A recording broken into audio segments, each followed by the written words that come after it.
लग्न जमलंय पण तर चुकी आहे. काय झालं शेट? मागची जमीन विकली आता पैसा आला जेव्हा या मोठ्या चेनी केल्या अजून घरी येत तेव्हा कसा सोना पण स्वस्त होता. पण आता बायकोला मार्केटला बारका दाखवा मोठा गेला माझ्याकडे पैसे नाही बाबा एकदम बारका दाखवा. तिची मान मोठी आहे पण हर बारीकच घेऊ दे कारण पैसे लय मोठे आहेत. माझी पंचायत नाही घ्यायची यो बारकाच द्या. एवढंसं कशा घेतात शेट? एक घ्या मोठे मोठे. अरे बाबा जीवनाचा पण हे बघून आता माझी किंमत नाही घ्यायची एवढं पैसे मला डायरेक्ट करायला बाबा नको मला एवढं.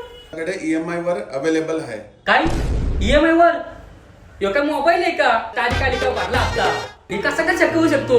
सोसायटी ज्वेलर्स मध्ये कसं काय EMI वर? हे तुम्ही पहिल्यांदाच मी बघते इथं कुठेतरी बाबा पहिल्यांदाच भेटतंय सोना हप्त्यावर आणि तो पण 0 डाऊन पेमेंटवर. आधार कार्ड पॅन कार्ड 3 महिन्याची बँक स्टेटमेंट 3 महिन्याची पेमेंट स्लिप घ्या आणि लगेच सोना घेऊन जा. तुम्हाला वाटलं असेल शेठ गरीब झालाय पण शेठच राहिलाय. बायकोला पण गंटन घेतली हार घेतला सासऱ्याला पण मोठी चेन घेतली म्हणजे नवरा बायकोच्या भांडणं झाली तरी पण सासऱ्याला फक्त आठवण करून देईल. चेन घेतलेली लक्षात आहे ना सोसायटी ज्वेलर्स मधून. चला